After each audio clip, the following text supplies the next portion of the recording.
Hello everyone, स्वागत है आप सभी का कॉम्पिटिटिव एकेडमिया में। चलिए शुरुआत करते हैं आज के करंट कैप्सूल की। आज का हमारा पहला टॉपिक है जापान। ये चर्चा में क्यों है? तो जापान ने अपनी जो शून्य कार्बन पॉलिसी है, तो उसके लिए 2050 को समय सीमा बनाया है, यानी कि वो 2050 तक एक शून्य कार्बन उत्सर्जक देश बन जाएगा। तो इसलिए चर्चा में है। तो चलिए जान लेते हैं जापान के बारे में एक दो पॉइंट। ये आपको जो टाइम है वो याद रखना है, क्योंकि एग्ज़ाम में यही पूछा जाएगा। इसके अलावा हाल ही में आपको पता होगा, शिंजो अबे जो प्रधानमंत्री थे, उनके बाद नए प्रधानमंत्री वहाँ पर आए हैं, योशिहिदे सुगा। इन्होंने अपनी जो जलवायु परिवर्तन के ऊपर स्थिति है देश की, उसमें बदलाव किया और नई पॉलिसी पेश की, जिसमें ये कहा गया है कि शून्य कार्बन उत्सर्जक बनाने के लिए जो लक्ष्य है वो 2050 तक प्राप्त कर लिया जाएगा। ये जो शून्य कार्बन उत्सर्जक बनने की जो पॉलिसी है, ये जलवायु परिवर्तन के ऊपर 2015 में जो पेरिस समझौता हुआ था, उससे रिलेटेड है। चलिए मैप देख लेते हैं जापान का। तो आपको पता होगा, जापान के मैप से अगर सबसे ज़्यादा जो पूछा जाने वाला प्रश्न है, तो वो ये है, जो इसके चारों आइलैंड हैं उनको साउथ से नॉर्थ और नॉर्थ से साउथ अरेंज करने के लिए पूछा जाता है। तो वो एक बार देख लेते हैं। नॉर्थ में सबसे होकाइडो है, उसके बाद आपका आता है होन्शु, जो कि सबसे बड़ा आइलैंड है। उसके बाद आपका आता है शिकोकू, क्यूशू। तो ये चार आइलैंड हैं नॉर्थ से साउथ में। सबसे ऊपर होकाइडो, फिर होन्शु। होन्शु जो सबसे बड़ा आइलैंड है, इसी पर इसकी जो कैपिटल है टोक्यो वो स्थित है। और उसके बाद शिकोकू, और सबसे साउथ में क्यूशू है। अगला देखते हैं, गवर्नमेंट ई मार्केट प्लेस। तो ये भी चर्चा में क्यों है? हाल ही में गवर्नमेंट ई मार्केट प्लेस को सेंट्रल पब्लिक प्रोक्योरमेंट पोर्टल के साथ सफलतापूर्वक एकीकृत कर दिया गया। महत्वपूर्ण बिंदु देख लेते हैं कुछ। गवर्नमेंट ई मार्केट प्लेस एक सरकारी पोर्टल है जिसका उद्देश्य सरकारी खरीद में पारदर्शिता लाना है। इस पोर्टल को 2016 में लॉन्च किया गया था। तो ये एक पोर्टल है जिसके ऊपर सरकार को जिन भी चीज़ों की ज़रूरत होती है, तो अगर इन पोर्टल के ऊपर वो चीज़ें हैं तो बाध्यकारी है उनके लिए कि इसी पोर्टल से वो खरीदें। इसके लिए अधिकृत कौन होता है? तो जो किसी भी डिपार्टमेंट का संयुक्त सचिव या उसके बराबर का कोई भी अधिकारी है, वो अधिकृत होता है। अपना उसका अकाउंट होता है डिपार्टमेंट की तरफ से, तो उससे वो खरीदारी करता है इस पोर्टल से। तो इस पर लगभग 32,000 चीज़ें भी लिस्टेड हैं। जैसे कि सरकार के लिए कोई भी चीज़ हो गई, पेन से लेकर के एक गाड़ियाँ हो गई, कुछ भी छोटे से लेकर के बड़ी तक कोई भी चीज़ होती है, वो यहीं से प्रोक्योर की जाती है। इसको 2016 में लॉन्च किया गया था। इसका बेनिफिट क्या है गवर्नमेंट ई मार्केट प्लेस का? सबसे पहली बात, जो इसमें बिचौलिए हैं वो नहीं होते हैं। डायरेक्ट जो सेलर होता है और जो बायर होता है, यानी कि गवर्नमेंट, वो होता है। तो बिचौलिए नहीं होते हैं। इसकी वजह से जो चीज़ें हैं वो सस्ती मिलती हैं, और जो करप्शन है वो कहीं ना कहीं कम होता है। चीज़ें ऑनलाइन हो रही हैं, ऑनलाइन आप ख़रीद रहे हो, तो इससे क्या होता है कि जो भी परचेज़ कर रहा है उसी की रिस्पॉन्सिबिलिटी होती है, उत्तरदायित्व तय होता है, पारदर्शिता आती है और काम जल्दी होता है। वहीं जो इसमें जो दूसरा दिया गया है आपका सेंट्रल पब्लिक प्रोक्योरमेंट पोर्टल, तो इसका भी सेम काम है। लेकिन इसमें क्या होता है, पहले टेंडर जारी किया जाता है, उसके बाद ये गवर्नमेंट के लिए चीज़ें प्रोक्योर करती है ये एजेंसी। तो अब इनको एक साथ मर्ज कर दिया गया, एकीकृत कर दिया गया है। तो जैसे कि अमेज़ॉन या फ्लिपकार्ट है, तो वहाँ पर जो सेलर्स होते हैं अपनी चीज़ें डालते हैं, और जो हम लोग हैं यानी कि बायर्स जो हैं, कस्टमर्स हैं, वो चीज़ें परचेज़ करते हैं। तो वैसे ही इससे अब जो भी सेलर्स होंगे वहाँ पर अपनी चीज़ें लिस्ट कर सकते हैं, और जो सरकार होगी उनसे जिस चीज़ की ज़रूरत होगी वो परचेज़ कर सकती है। अगला टॉपिक देखते हैं, अंतर्राष्ट्रीय श्रम संगठन। तो चर्चा में क्यों है? हाल ही में भारत को अंतर्राष्ट्रीय श्रम संगठन की गवर्निंग बॉडी का जून 2021 तक के लिए अध्यक्ष चुना गया है।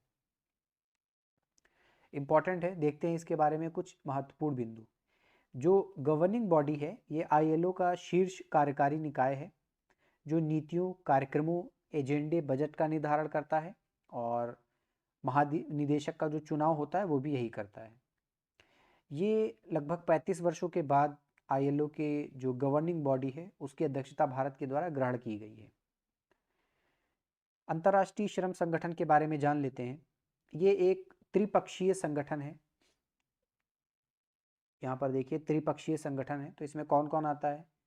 जो सदस्य देश हैं उनकी सरकारें आती हैं, और श्रमिक तो डायरेक्ट श्रमिक तो वहाँ पर जा नहीं सकते, तो उनके जो रिप्रेजेंटेटिव होते हैं वो होते हैं, और जो नियोक्ता यानी कि जो कंपनीज़ हैं, ये जो ऑर्गेनाइजेशन है जो श्रमिकों को नियुक्त करते हैं उनके रिप्रेजेंटेटिव होते हैं। तो ये 3 लोग होते हैं, त्रिपक्षीय संगठन है।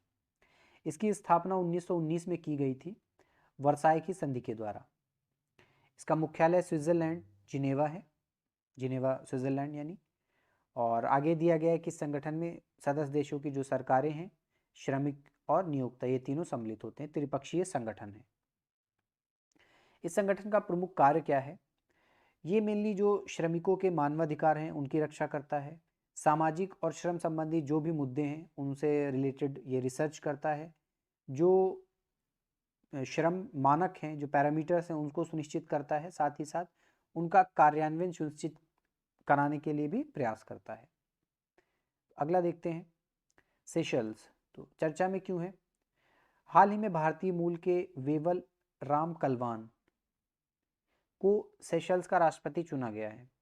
तो प्रश्न स्टेट पीसीएस में दोनों तरीके से आ सकता है कि हाल ही में किस देश में भारतीय मूल के व्यक्ति को राष्ट्रपति चुना गया, तो सेशल्स हो जाएगा। या ऐसे नाम देकर के भी पूछ सकते हैं कि वेवल राम कलवान को किस देश का राष्ट्रपति चुना गया, या फिर सेशल्स का राष्ट्रपति किस भारतीय मूल के व्यक्ति को चुना गया। तो कई तरीके से पूछा जा सकता है। तो छोटे छोटे फैक्ट्स भी हैं, वो भी आपको याद रखना है। अभी जो स्टेट पीसीएस में सारे प्रश्न आ रहे हैं वो सारे के सारे मल्टीपल चॉइस टाइप के नहीं आ रहे, कुछ डायरेक्ट फैक्चुअल भी पूछ ले जा रहे हैं, तो आपको इन पर भी ध्यान देना है, कुछ फैक्ट्स पे। कुछ महत्वपूर्ण तथ्य देखते हैं। 1977 में सेशल्स को ब्रिटेन से स्वतंत्रता प्राप्त हुई, और उसके बाद से हमेशा यही होता रहा है, जो रूलिंग पार्टी थी उसी का कोई ना कोई उम्मीदवार राष्ट्रपति चुनाव जीत जाता था। लेकिन अब 2020 में ऐसा पहली बार हुआ है कि जो अपोजिशन पार्टी का कोई उम्मीदवार है उसने राष्ट्रपति का चुनाव जीता है।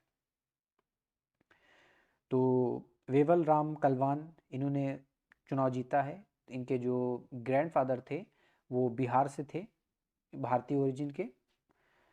आगे देखते हैं सेशल्स के बारे में। ये द्वीप समूह वाला एक देश है, यानी कि बहुत सारे छोटे छोटे आइलैंड्स हैं, उनको मिला के एक देश बना हुआ है। पश्चिमी हिंद महासागर में स्थित है, मेडागास्कर और केन्या के ईस्ट में, इंडियन ओशन में।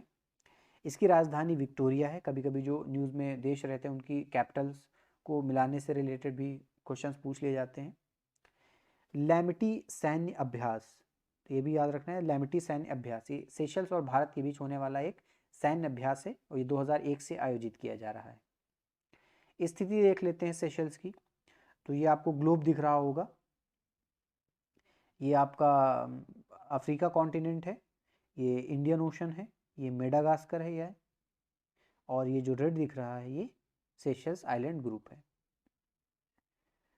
आगे देखते हैं प्रधानमंत्री स्वनिधि योजना। चर्चा में क्यों है? हाल ही में उत्तर प्रदेश ने पीएम स्वनिधि योजना के अंतर्गत स्ट्रीट वेंडर्स को लाभ पहुंचाने के मामले में ये राज्य शीर्ष पे रहा है। तो इसके बारे में कुछ महत्वपूर्ण तथ्य देख लेते हैं स्वनिधि के बारे में। प्रधानमंत्री स्वनिधि योजना लॉकडाउन के कारण जो स्ट्रीट वेंडर्स हैं उनकी आजीविका बहुत ज़्यादा प्रभावित हुई थी, वो बहुत सारी समस्याओं का सामना कर रहे थे। तो उन्हें अपना व्यवसाय दोबारा स्टार्ट करने के लिए ये प्रधानमंत्री स्वनिधि योजना केंद्र सरकार के द्वारा प्रारंभ की गई है। तो इसके अंतर्गत क्या है कि जो भी स्ट्रीट वेंडर्स हैं उन्हें 10,000 तक का लोन दिया जाता है, और ये बहुत आसान शर्तों के साथ दिया जाता है। इसमें जो लोन के ऊपर जो चार्ज लगता है वो भी बहुत कम है। तो इसके जो बेनिफिशरीज हैं वो स्ट्रीट वेंडर्स ही हैं, और लगभग 50 लाख स्ट्रीट वेंडर्स को इससे लाभ पहुंचाना सरकार का लक्ष्य है। आगे देखते हैं विधि विरुद्ध क्रियाकलाप निवारण अधिनियम 1967। तो ये पीआईबी में आया था ये आर्टिकल, तो जान लेते हैं ये क्या है, चर्चा में क्यों है। हाल ही में इसके अंतर्गत 18 व्यक्तियों को आतंकवादी घोषित किया गया है। तो इतना तो समझ में आ गया कि ये एक ऐसा एक्ट है जिसके अंतर्गत लोगों को आतंकवादी घोषित किया जाता है। इसका जो एक अनुसूची 4 है उसके अंतर्गत उन लोगों को शामिल किया जाता है। इसके बारे में कुछ महत्वपूर्ण तथ्य जान लेते हैं। 1967 में इस अधिनियम को अधिसूचित किया गया था, लेकिन शुरुआत में जब लाया गया था तो इसका उद्देश्य था कि आतंकवादी जो संगठन है उनको अधिसूचित करना और संगठन जो भी देश विरोधी गतिविधियां कर रहे हैं उन्हें आतंकवादी संगठन घोषित करना। हाल ही में जो गवर्नमेंट की पॉलिसी है टेररिज्म के खिलाफ ज़ीरो टॉलरेंस पॉलिसी, तो उसके अंतर्गत 2019 में इसमें संशोधन किया गया और अब इसमें इंडिविजुअल्स को यानी कि व्यक्तियों को भी आतंकवादी घोषित किया जा सकता है।